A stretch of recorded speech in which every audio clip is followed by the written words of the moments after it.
Hi, I'm Gabriella from Team 1711 The Raptors, representing First in the Michigan District.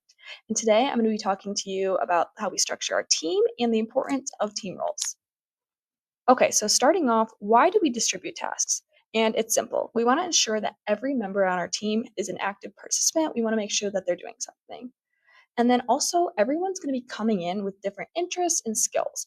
So, for example, someone who's really good and interested in programming, they're going to join our programming sub team. While someone who's really good and interested in CAD, they're going to join our CAD design sub team. And just all that, we want to make sure that everyone who has an interest can really just focus on that interest and be really good. And then you're also going to be able to gain more expertise when you're really focused on a certain sub team. So that's really good. That's really helpful for the sustainability of a team too. And then it just promotes organization. When everything's kind of divided, it's going to be very organized and nice, and that just makes everything go by faster, which in the heat of build season is very important.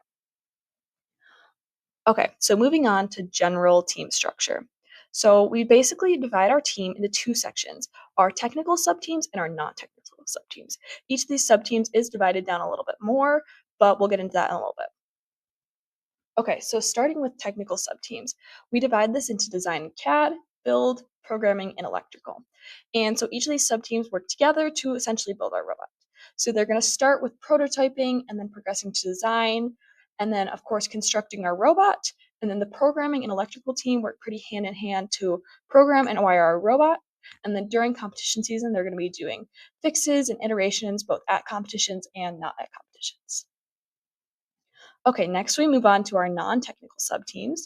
So they're going to work to increase our visibility within our community through outreach and other various events like that.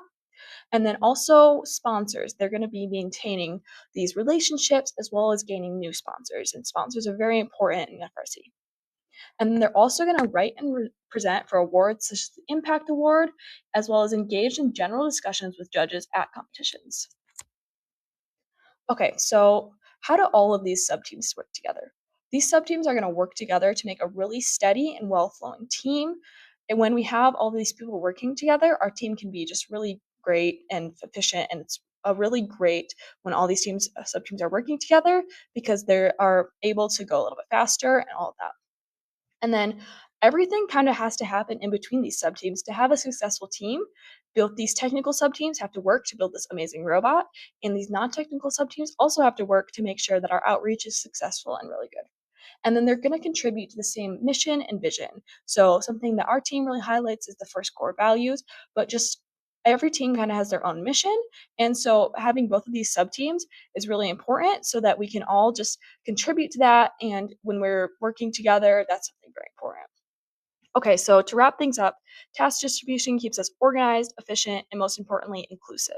It allows every member to feel like they belong and contribute to their specific strengths. Okay, thank you so much for watching, and I'll see you soon.